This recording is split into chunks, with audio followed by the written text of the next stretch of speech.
மகளிருக்கு வந்து 1000 ரூபாய் உரிமை தொகையாக தருகிறேன் அப்படின்னு முதலமைச்சர் சென்ற தேர்தலில் சொன்னாங்க. அது இன்னைக்கு வரைக்கும் செய்யலையா?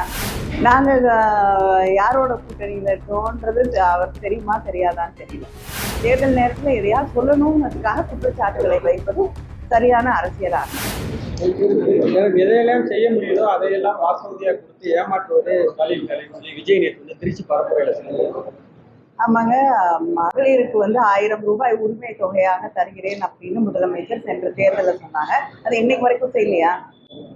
கிட்டத்தட்ட 1,31,00,000 மகளிருக்கு அந்த 1000 ரூபாய் வழங்கப்படுகிறது.